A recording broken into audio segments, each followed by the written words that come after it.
people have to experience to know what we're talking about. I mean, it does flip a switch, but your cravings are gone. You're no longer hungry. You don't even think about food anymore. It's amazing. Welcome to the Carnivore Revolution. I'm Serena, and today with me, I have some special guests. I have Larry and Cassie from the Carnivore Quest. Welcome to the channel. Thank you. Thank you so much for taking the time to join me today. I wanted to let you tell your stories because I think you guys have done such a great job with the Carnivore Quest and just the things you're doing with it on Facebook and Instagram, and you're helping people and you're encouraging people. So I just kind of wanted to hear your stories about how this came to be, what made you decide to go low carb and carnivore, and how that's working for you. You want to take it? Sure. Okay. Well, we can go real quickly.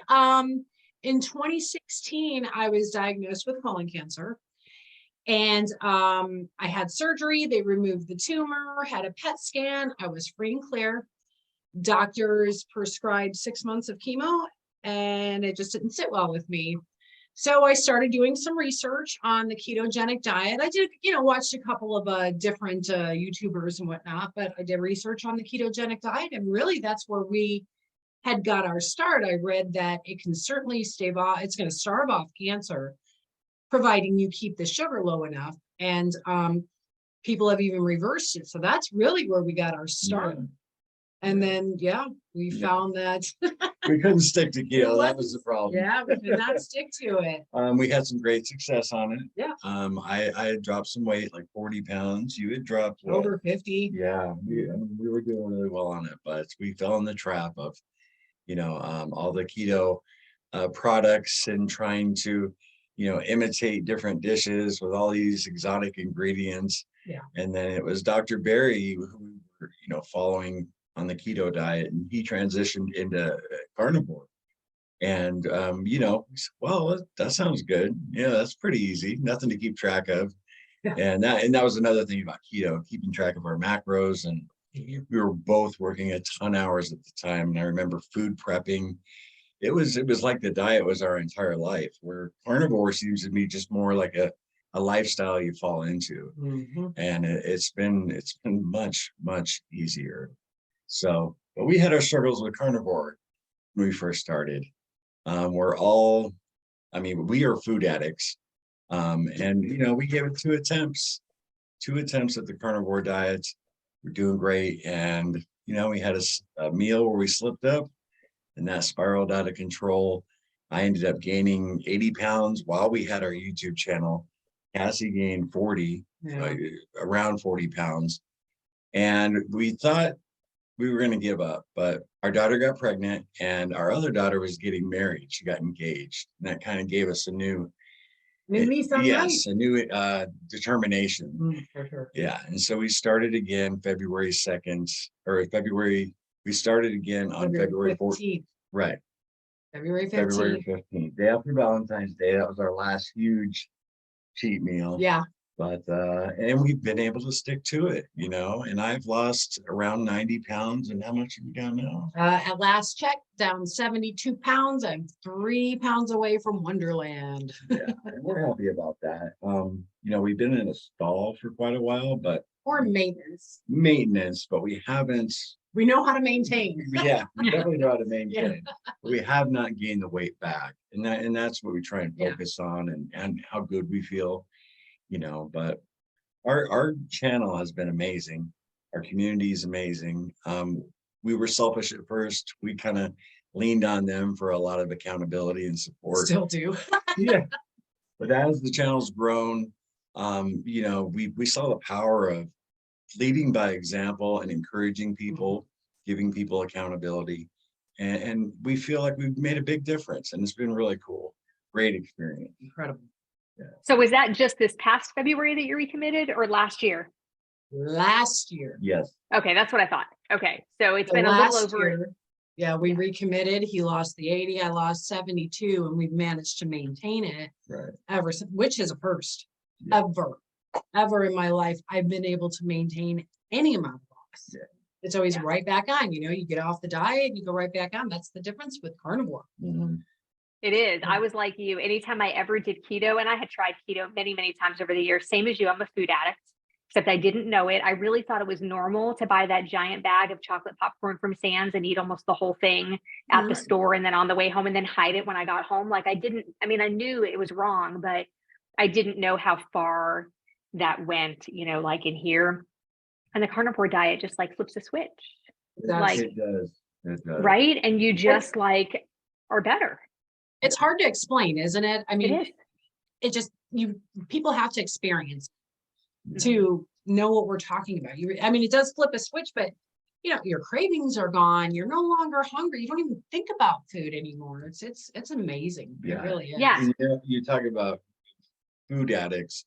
It's pretty sad when we know Cassie has to stay away from sugar, to keep the cancer at bay, keep it away, keep her cancer free. And we still would fall into that trap and binge eat, and we were partners in crime. You have something like that hanging over your head and you still do it. It's insane. The power is within the addiction, But really the BBBE challenge is really when we really started to suppress our cravings. And that made all the difference in the world, taught us a lot about our hunger signals. Yes. And when are you really hungry? When are you really hungry, man? And that's been a great thing to learn. And that's what we try and tell our community. Give it 30 days, 60, 90. You're going to learn a lot. Yeah, that's what I tell people. Take it one meal at a time, one day at a time. If you need to get to the end of that day and say, I did it today. You'll be proud, encouraged, empowered, and then get through the next day. And after the first couple of weeks, it kind of becomes more normal. And you can look towards the end of the 30 days and you get to the end of that 30 days and you feel so good. You sure do. Usually within the first few days, people are amazed with how much better they just a handful of days. That's your initial inflammation. Yep. Once you stop draining all the fluids, you start feeling better very quickly. And that's even when people fall off the plan, they have a slip and they eat like garbage and they don't feel good the next day. We always tell them, just eat a steak the next day and you're going to feel much better, very quickly. So it's amazing. It is amazing. It's amazing how deceived we are. It really is how the medical establishment doesn't really talk about this. It's amazing. Yeah. And for a lot of us, it really is like being a drug addict or an alcoholic. Like we can't just have a little bit. And I know you guys are like that too. I'm an abstainer. I've never eaten one Oreo cookie ever. It's half a box or it's the whole package within a day. Yes. Listen. Here and there, Yes. I've been gluten-free for about 10 years. And so one of my daughters is gluten-free. And I used to go to the store, like they would be having friends over and they would ask me to get them some of the gluten-free Oreos. And I would buy 2 packs because I knew one was pretty much mine. You know what I mean? I would come home and I would grab as many as I could hold in my finger and walk around eating them. And that's the thing I think people don't understand. When people picture binge eating, they picture the overweight guy or lady shoveling food into their mouth, right? Surrounded by during one sitting. Yeah. Yes. But binge eating can be throughout a day or throughout a weekend, like it was for me with 20 cupcakes in 36 hours or an entire pack of Oreos throughout like a 5-hour period where it's just nonchalant and gradual. Like you walk through the kitchen, you pick up a handful, you eat them, before you know it, the entire package of cookies is gone and it was you. And that's a binge. And people don't look at it like that. Like if you've ever eaten an entire package of Oreos or a whole bag of candy or an entire bag of potato chips in one sitting, you are binge eating, but people don't look at it like it's like that. Yeah, for sure. And like Cassie and I, we used to hide our junk food from the kids so we could eat it all. That's horrible. We used to do terrible. that. We'd get better for them. Yeah, but we'd go with junk food and then not tell them about it. It's pretty pathetic, actually. But. Been there and done that. So can I ask you, Cassie, about your colon cancer? So did it go away eating like this, or what ended up happening with that? So every few months you have to go get your blood tested, you get your lab works and whatnot. And mine was measured by what's called a CEA. I don't remember the exact technical term for it, but that was what they were looking for, testing for, CEA. So mine was always within normal range. I had a colonoscopy, and then we went 3 years. This started off, every 2 months, and then they just started to dwindle down. But yeah, that was 2016. And then the last I knew, so that was 2019 was the last time I was tested for it. Well, with the exception, I think maybe 2 years ago, my general practitioner tested the CEA levels, and they've been fine. Yeah. So as far as I know, everything is still good. I don't feel, abnormal or anything like that. So that's what I'm going with. I really don't want to get any extra testing done. I have somewhat of a distrust now for the medical establishment. I mean, I refuse the chemotherapy. Serena, I'm sitting in those in the waiting room, and I just see people being herded into the financial office, and then sitting in the waiting room, and then they're going to chemotherapy. These people were weak and fragile, and they bought everything that they were selling them. Yeah. And that just, I thought, you know what? No, I don't trust it. And when Cassie made the decision not to have chemotherapy, I was totally against that. I was like, My whole no. family was. Yeah, and yeah, her mother had colon cancer. My mother had breast cancer. They both had radiation and chemo, and survived. My mother survived, and so did her mom.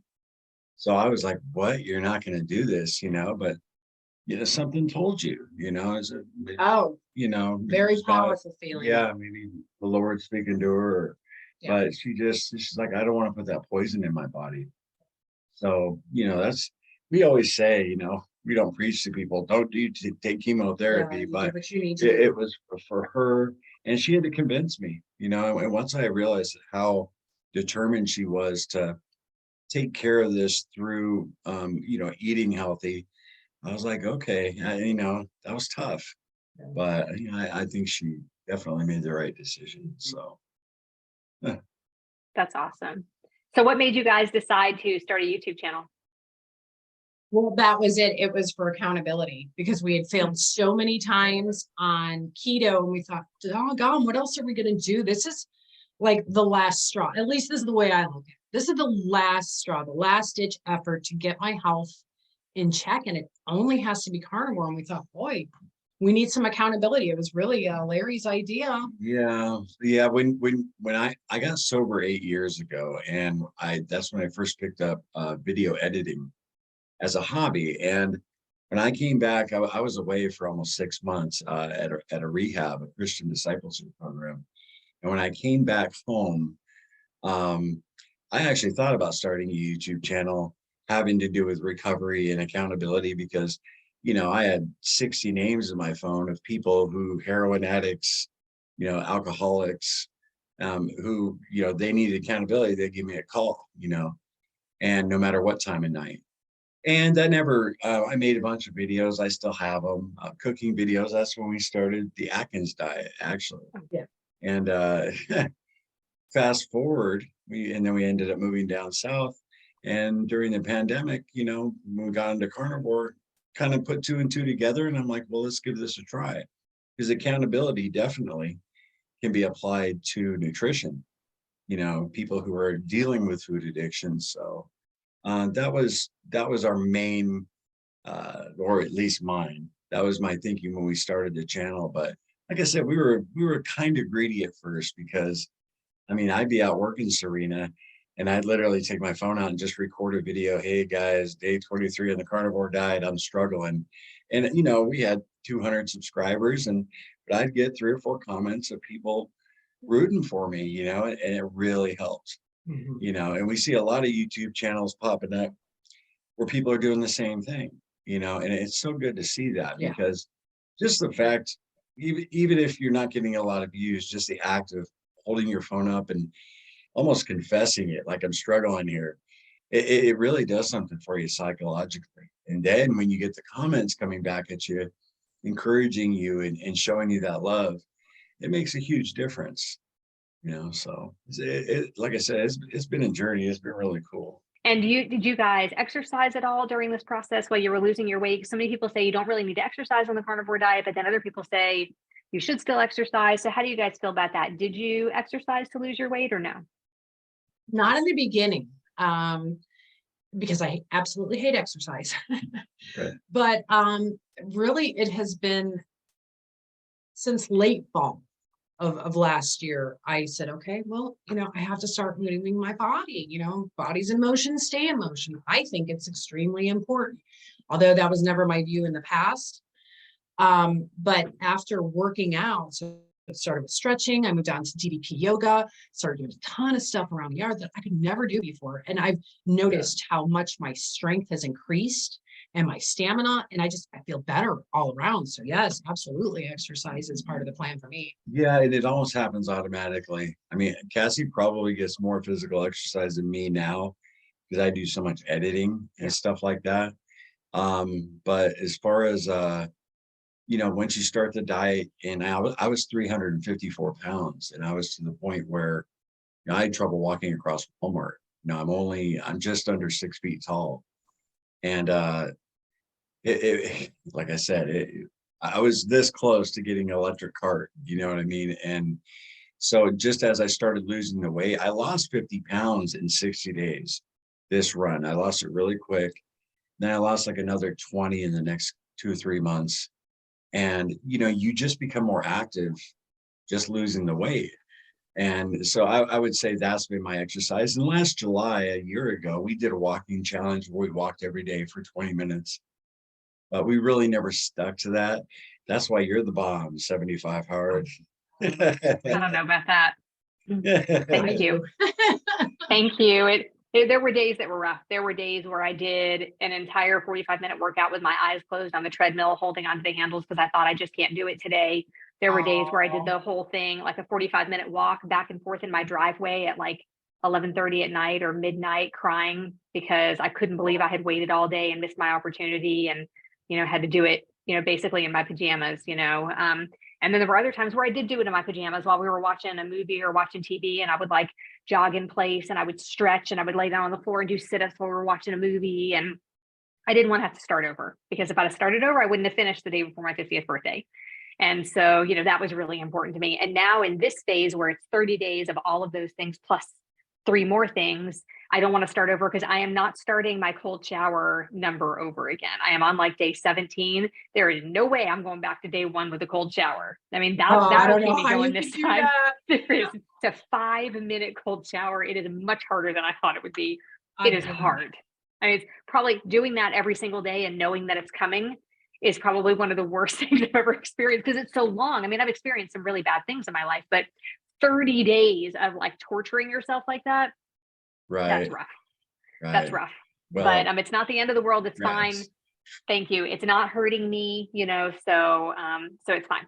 So, and I'll be stronger for it in the end, I think. Absolutely. Your birthday present to yourself really did inspire us to try the Lion diet, which I failed miserably. I started drinking coffee on day 3. I know. You saw our video. Yeah, my head was pounding. It was astonishing, that headache. But Cassie's held strong. She still hasn't had coffee. No. And the only thing we're missing is butter on the Lion diet. Yes.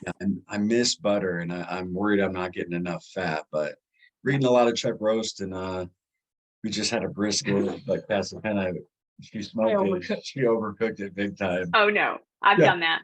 Yeah. So the flavor was amazing. Yeah. But I'll tell you, during our journey, the BBB challenge is when we find we get in a really good groove.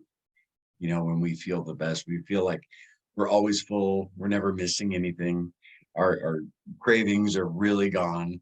We made the mistake. I don't know if you remember when we did our Fast February challenge. I was actually in one of your lives with Jess and a few other people. And I asked the question, what's the longest you guys had fasted? And I said, I was thinking about doing a 14-day fast. And all of you said, you can do what you want, but that might not be a good idea. And it turned out you were right, because after that fast, all my cravings came back for Big Macs, for everything. And it was just this weird rebound effect. Thank goodness I didn't cave to it. No, but we dove into dairy. Yeah, we started indulging in a lot of cheeses, and Cassie was doing some exotic carnivore recipes that weren't too dirty. But, just compared to how clean we had been eating, 14 days with no food. Cassie ended up going 9 days without food. And, I dropped 19 pounds. How much did you drop in that time? In that time, it's 12. Well, she dropped 12 pounds in that time.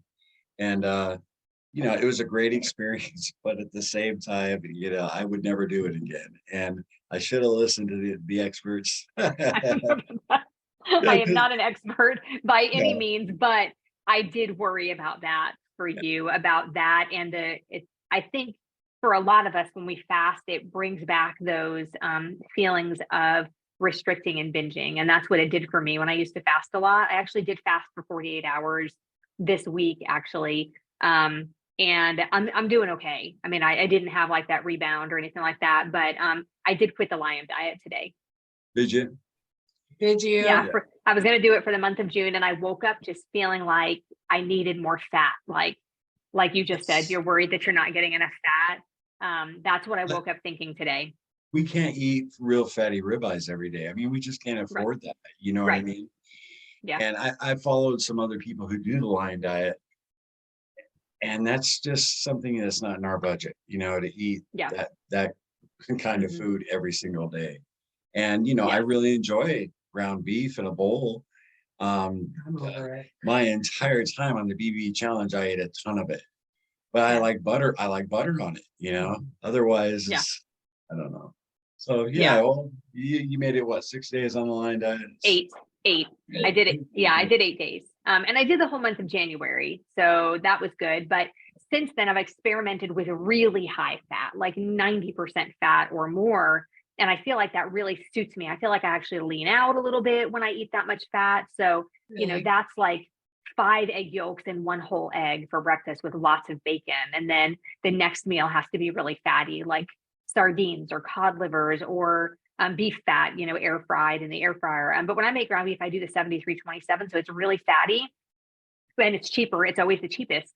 But I feel like even that isn't enough fat with some butter on it for me, for the way that I need to be. And I feel great on the Lion diet, but I do feel like I need higher fats than what the Lion diet can typically provide me without eating lots of extra tallow, or which gets old. I can't eat tallow like I can eat butter.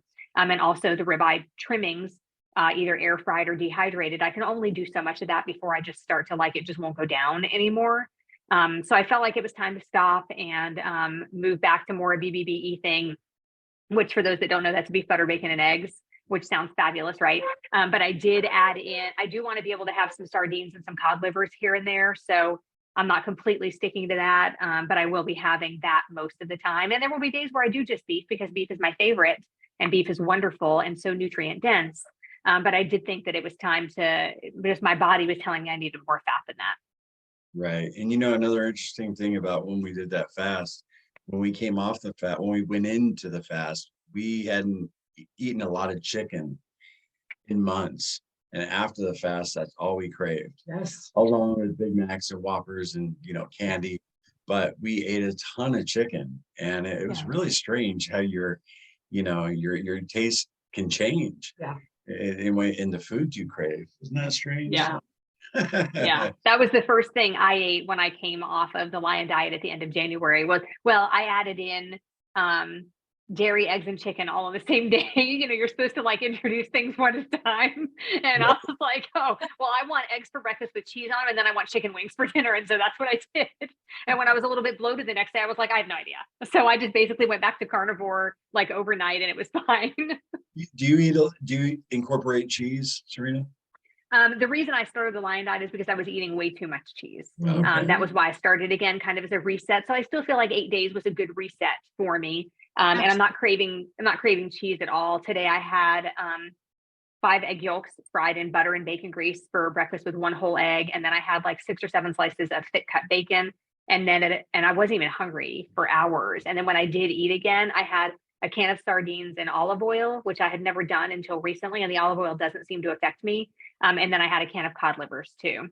So that's a super high fat day. I haven't tracked it yet. I will, just because I want to see if it was really as high fat as I think it was, but I think it was pretty high fat today, which was my goal. Yeah. It all sounds delicious. I know, compared to what we've been eating, even the I know. sardines Sorry. sounded good.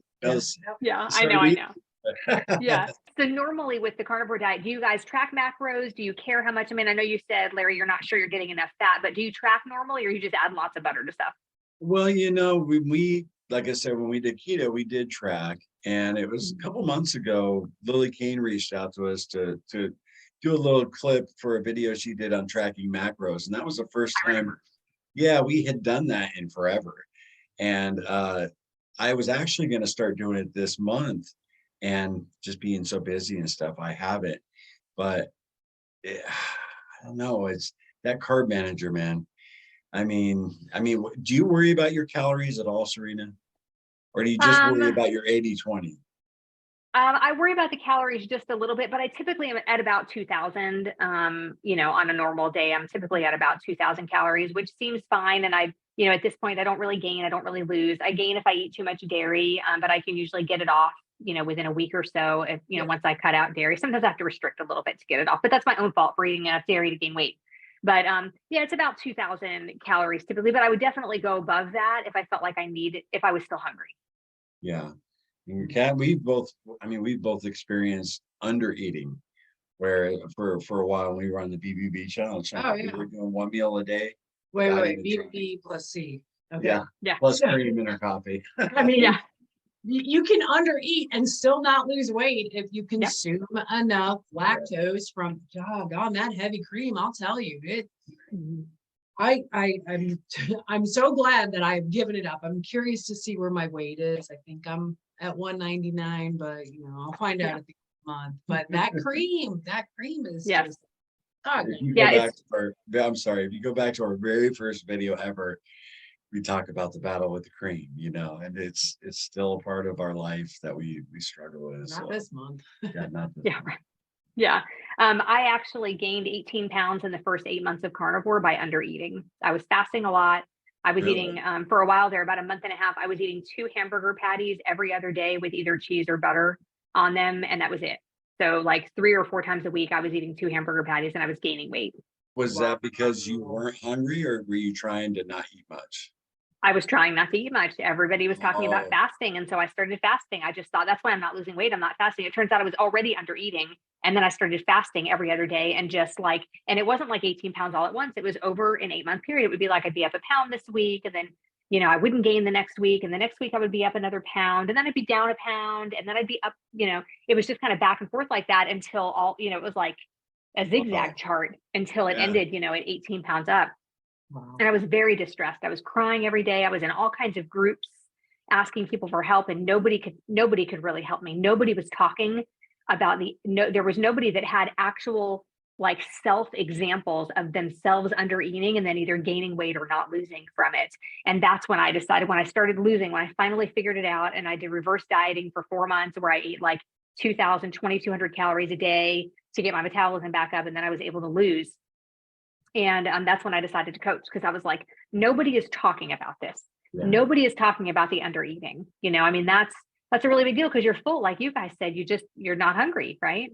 Yeah, we weren't trying to undereat. We would just automatically, like I said, one meal a day, and it was over 200 days on the BBB challenge, and my weight fluctuated 12 pounds, up and down 12 pounds, like just never, talk about a stall, and a lot of people in our community going through the same thing. And I'm like, hey, look at me. I'm going through it too. You do get discouraged at times, but we've been in prayer over that, and we've talked about it, and just trying to focus on the positives and how good we feel.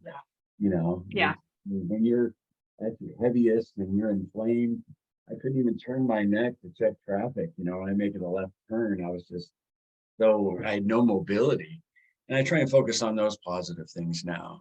How much Non-scale victory. your physical well-being has improved. Yeah. I can't wait to get to my healthy weight. I still have another about 65, 70 pounds to go. Yeah. One day.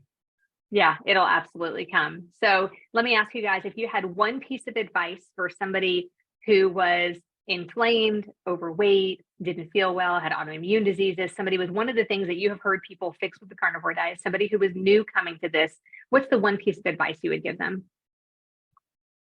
First. Me first. Be patient.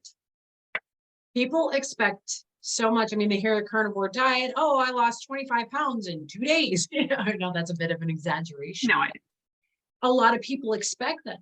Be patient. Let the diet work. Everybody's starting from a different point. Everybody has different health issues and metabolism. I mean, be patient and let the diet do its job. Yeah. My piece of advice would be, if you're going to start the carnivore diet, do not cheat. Now, it's going to happen. You might have slip ups, but just tell somebody, get some accountability. Now, I'm talking to the food addicts out there. You know, you've been on the carnivore diet 4 or 5 days and you have a cheat meal, and immediately tell somebody, you know, whether it's a Facebook group or on Instagram, reach out to people, because there's so many good people in this community that will freely give you their advice and their love. And it's don't cheat. If you're anything like us, don't cheat. One bite. Yeah. yeah, that is great advice. Thank you so much for joining me, guys. I really appreciate you spending this time with me. Well, we Yes. really appreciate it, Serena. It was a pleasure meeting you. And yeah, this was a lot of fun. Yeah, thank you so much. And thank you for coming. And we'll see you next time here on the Carnivore Revolution.